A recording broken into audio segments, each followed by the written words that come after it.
My name is Sue Ross, and I was diagnosed with breast cancer in 2000. My name is Alta McAfee, and I was diagnosed with breast cancer 2006.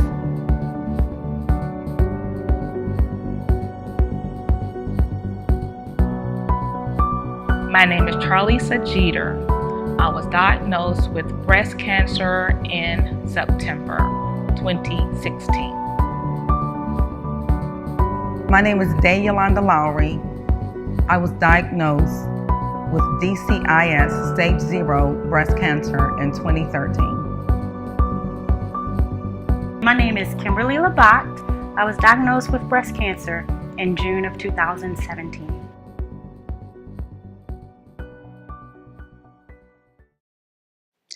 It's hard to believe the fall season is here as the leaves are falling and changing colors. But October is much more than just about cooler temperatures and changing seasons. October is Breast Cancer Awareness Month, which brings a heightened attention to early detection and treatment. I'm Valerie Fuller with the Office of Communications and Community Relations. I lost my mother to breast cancer when I was only 17 years old, and it's still one of the most difficult times of my life. When we first heard about the news of our mother having breast cancer when she was first diagnosed, we only had 6 weeks with her. She did have surgery in April, and then June of 1989. Unfortunately, she lost her battle with cancer, and we began our fight to survive. Some courageous women from the Department of Watershed Management whose lives have been impacted by breast cancer share their inspirational stories about the physical, mental, and emotional journey with the disease that is the second leading cause of death among women. On that day, I went to my doctor's office to learn the results of my mammogram. Apparently, on one mammogram, there was something a little abnormal. And so my surgeon said, "Guess what? You have breast cancer." And I said, "Oh no." The radiologist found a spot on my left breast. So I talked to to a surgeon, and he wrote a referral for me to get a biopsy, and they found that it was cancer. I was shocked. I couldn't believe it. I really didn't have time to think about what I was going through. The bomb was dropped on my parents as well as my 2 daughters. I have 2 girls, 32, and the youngest is 24. I didn't shed a tear. I actually said to my surgeon, I said, okay, so let's go. I'm ready to put on my gloves. I'm ready to fight this cancer. So I was more scared for her at the beginning. When I first found out, I was sad. But at the end of the day, I was like, she can fight this. She'll be okay. And it's scary. I'm not going to lie. It's a scary call when you get that phone call that you need to see a surgeon, and that's not a good feeling. So I know it can be very scary considering testing for a mammogram or testing once you feel a lump in the breast. That there are so many treatment options. And sometimes you actually just need to go and find out that it is in fact not cancer. That's the peace of mind that you deserve. So I was stage 1. Stage 1. Stage 3. Stage 0. I was between stage 0 and stage 1, because what you have to do with cancer is kill it. So the first course of treatment was chemotherapy. Chemotherapy has different effects on you. You generally had, after you had the injection, maybe a period of 2 to 3 hours before you would start to feel bad.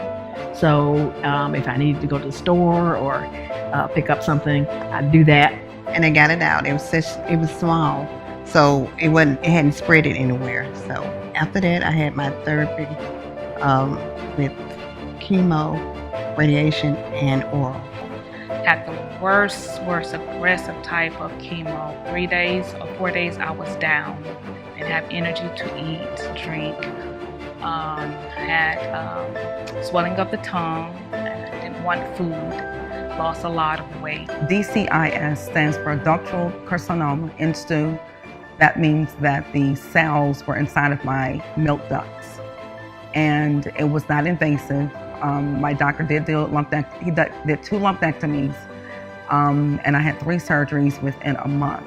I'll continue on with the course of treatment, which is chemotherapy for 6 treatments, and then surgery to remove the cancer in the breast, and then followed by radiation.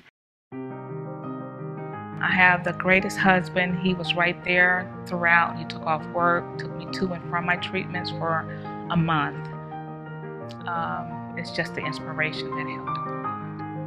So my mom has a lot of support. She is a Delta, so all of her line sisters call her every day in the group chat and group message checking on her. It's been the support of my friends who every time we have chemotherapy, we pray. My family are so supportive. My daughter comes to chemotherapy with me.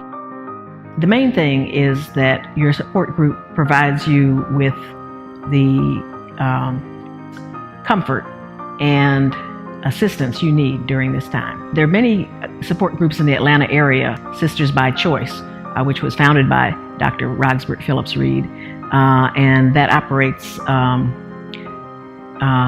as a place where women can go and talk and see other women who have gone through these kinds of experiences. But I had a lot of support around me. I had my family, I have my faith. I had the nurses at DeKalb Medical in Hillendale. They were very helpful, and you just need that support system. I'm excited that, I'm now scheduled for surgery, which means that I'm doing very good with the treatment.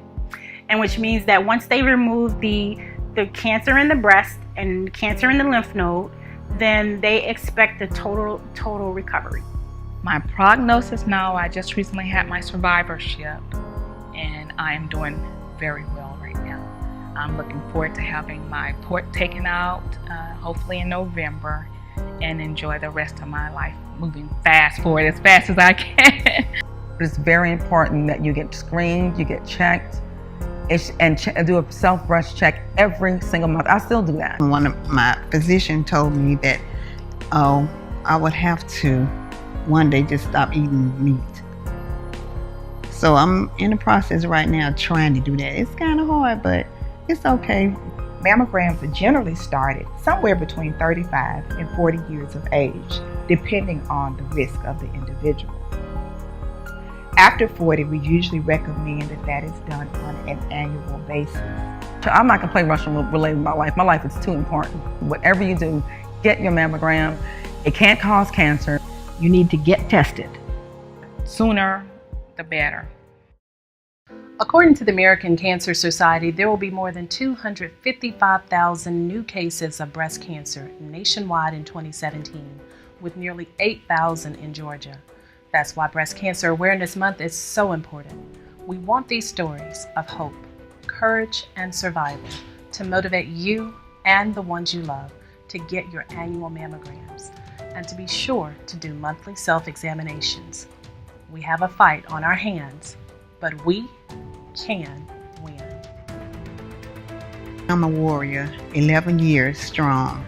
I am a survivor. I am a warrior against breast cancer. I'm a cancer survivor, a warrior woman. My mom's a warrior, she's a champion, she's a fighter, and she's my hero. I am a survivor.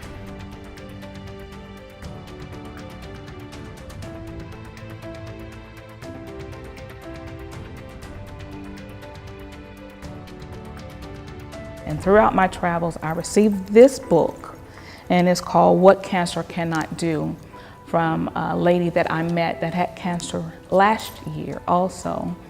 And she wanted me to pass this along to someone else that I may know that have cancer. I said, Lord, I don't know who that could possibly be. I was approached, matter of fact, last week. So I would do the same for a coworker that brought to my attention about what their plans are.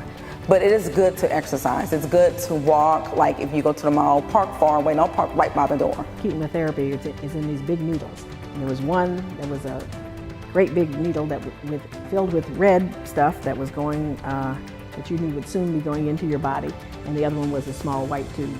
And to this day, I don't drink red punch because it reminds me of the chemotherapy.